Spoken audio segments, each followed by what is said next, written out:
আজকে আমাদের ডক্টর ইনুজ সাহেব উনাকে আল্লাহ পাক এই দায়িত্বের ব্যবস্থা করে দিয়েছে।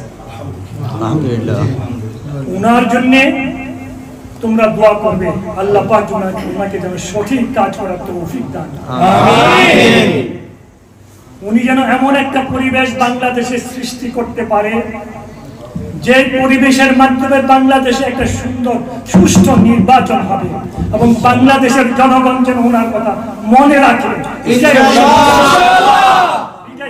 ওনার প্রধান দায়িত্ব এবং কর্তব্য, এবং সমাজে শান্তি প্রতিষ্ঠা করা এবং শৃঙ্খলা আনয়ন করা, প্রশাসনকে নিরপেক্ষ করা। উনি চেষ্টা করে যাচ্ছেন, উনার উপদেষ্টা পরিষদও চেষ্টা করে যাচ্ছেন। উনাদেরকে একটু সময় দিতে হবে, এটা আমাদের দায়িত্ব এবং কর্তব্য। বিশেষ করে আমাদের বিএনপির যিনি প্রতিষ্ঠাতা মরহুম প্রেসিডেন্ট জিয়া রহমান সাহেব, উনার নীতি, উনার আদর্শ, উনার চরিত্র, উনার অবস্থানকে যদি আমরা বজায় রাখতে পারি, বিশ্বাস করি এবং এটাকে যদি সমাজে প্রতিষ্ঠিত করতে পারি, আল্লাহর রহমত, দয়া এবং সবচেয়ে বড় দয়া মেহেরবানি হলো আল্লাহর হুকুমকে প্রতিষ্ঠিত করা। আল্লাহর হুকুম অনুযায়ী যারাই কথা বলবে, যারাই হুকুম করবে, আমরা সেই হুকুম পালন করবো ইনশাআল্লাহ। আপনারা দোয়া করেন ম্যাডাম জিয়া, আমরা আল্লাহর কাছে শুকরিয়া আদায় করি। বিশেষ করে আমরা কৃতজ্ঞ বর্তমান সরকারের কাছে যে ম্যাডাম জিয়াকে ওনারা মুক্ত করে দিয়েছেন। আমরা ওনাদের কাছে ঋণী, ওনাদের কাছে কৃতজ্ঞ। শুধু তাই নয়, আজকের এই অবস্থান হলো এই 18 থেকে 20 বছরের জুলুম, অত্যাচার, অবিচার, খুন, খুনের ফসল হলো আজকের পরিবর্তন। এই 18 বছর 20 বছরের যে জুলুম, অত্যাচার, মামলা, মোকদ্দমা, হত্যা, এইগুলির যদি বিচার না হয়, এইগুলির যদি সুষ্ঠু তদন্ত না হয়, তাহলে আজকের এই দ্বিতীয়বারের স্বাধীনতার কোনো মূল্য আসবে না। আজকে যদি যে সমস্ত ভাইয়ের ত্যাগের বিনিময়ে 18 বছরে যারা মামলা, মোকদ্দমা এবং গুম, খুনের আসামি হয়েছেন, গুমের আসামি হয়েছেন, গুম হয়েছেন, আসামি হয়ে জেলখানায় ছিলেন, পুলিশের হাতে জীবন দিয়েছেন, তাদের আত্মা খুশি ভাবে তাদের এই জেল খাটা, মামলা খাওয়া খুশি হবে।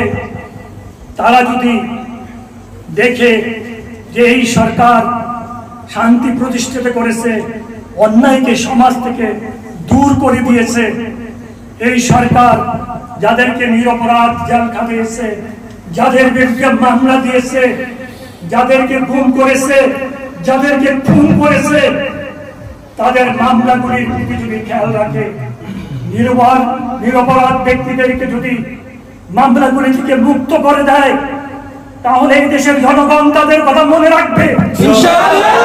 দেশের জনগণ কৃতজ্ঞতা সহকারে তাদের কথা মনে রাখবে। কারণ আজকের আন্দোলনে যারা মামলার শিকার হয়েছে, তাদেরকে যেমন এই সরকার মুক্ত দিচ্ছে, তেমনি ভাবে সমস্ত আসামিদেরকে, সমস্ত মামলার আসামিদেরকে, মিথ্যা মামলার আসামিদেরকে এইভাবে মুক্ত দিতে হবে। এইদেরকে, তাদেরকে মামলা থেকে খালাস দিতে হবে। কারণ আজকে আমি 2008 সালে এমপি হয়েও আমি 5 বছর দেশে কাটাতে পারি নাই, এমপিগিরি করতে পারি নাই। 1 বছরের মাথায় আল্লাহ পাক আমাকে দেশ থেকে বিয়ে করে নিয়ে আসছেন। আমার বিরুদ্ধে হাসিনা সরকার পালাবেন, যে হাসিনা কি বলেছিল আপনারা সবাই জানেন। আমাকে পিজিআর এর মামলায় ফাঁসানোর জন্য উনি পার্লামেন্টে বক্তৃতা দিয়ে বলেছিল। ওটাতে না পেরে আমাকে আজকে একটা মিথ্যা মামলায় জড়িয়ে আমাকে যাবজ্জীবন কারাদণ্ড দিয়েছে। আমার বিরুদ্ধে কোনো সাক্ষী কেউ দেয় নাই, তারপর আমাকে যাবজ্জীবন দিয়েছে। কোর্টগুলি কেমনি ভাবে পরিচালিত হয়েছিল এই সরকার তো জানেন। বিশেষ করে আমাদের শ্রদ্ধেয় যিনি আজকের আমাদের সরকারের প্রধান ডক্টর ইউনূস সাহেব নিজেও জানেন, উনি একটা ভালো মানুষ, নিরীহ মানুষ। শুধু নিরীহ মানুষ নন, উনি আমাদের গৌরব, উনি আমাদের গর্ব। উনার বিরুদ্ধে কিভাবে মিথ্যা মামলা করে কোর্টের পারেন নাই, উনাকে বেইজ্জতি করেছে উনি নিজেই জানেন। তেমনি ভাবে আমাদের নেতা কর্মীদেরকে, জনগণকে সারা বাংলাদেশে এইভাবে অত্যাচার, অবিচার, জুলুম, নির্যাতন করেছে আওয়ামী লীগ সরকার। আমরা চাই এই কোর্টগুলি, এই মিথ্যা মামলাগুলি যাতে তারা সঠিক তদন্ত করে একটা ব্যবস্থা নেয়, যাতে যারা মরে গেছে তাদের আত্মাগুলি যাতে শান্তি পায়, যাদেরকে গুম করেছে তাদের আত্মাগুলি যেন শান্তি পায়, যাদেরকে হত্যা করেছে তাদের আত্মাগুলি যেন শান্তি পায়, এবং যারা এই আন্দোলনে শহীদ হয়েছেন, জীবন দিয়েছেন, তাদের আত্মাগুলি যেন শান্তি পায়। সেই পরিবেশ সৃষ্টি করার জন্য আমি এই সরকারকে অনুরোধ করব ইনশাআল্লাহ। এবং যারা বাইরে আছেন, অন্যায়ভাবে যাদেরকে বাইরে রাখা আছে, বাইরে রাখা হয়েছে, তাদেরকে দেশে ফিরার জন্য একটা সুন্দর পরিবেশ সৃষ্টি করে, এটা আমার অনুরোধ, এটা আমার একান্ত অনুরোধ। আল্লাহ এই সরকারকে হেফাজত করুক, এই সরকারকে সুষ্ঠুভাবে কাজ করার তৌফিক দান করুন। আমিন। এই সরকারের বিরুদ্ধে যারা ষড়যন্ত্র করতেছে তাদেরকে হেদায়েত করুন। আমিন। আল্লাহ কিভাবে বিচার করেছেন আপনারা তো দেখেছেন। কেউ কি চিন্তা করেছিলেন যে শেখ হাসিনা এইভাবে পালাবেন? কেউ চিন্তা করেন না, কেউ জানতেন না। ভারতও জানে নাই, বুঝে নাই যে হাসিনা এইভাবে বাংলাদেশ থেকে বিদায় হবে। ভারতের গোয়েন্দা সংস্থাও জানে না, পৃথিবীর কোন গোয়েন্দা সংস্থাও জানে না। এটা আমার আল্লাহ করেছেন। আল্লাহর উপর ভরসা রাখেন, এই সরকারের জন্য দোয়া করেন, এই সরকারের বিরুদ্ধে যেন কেউ ষড়যন্ত্র না করতে পারে।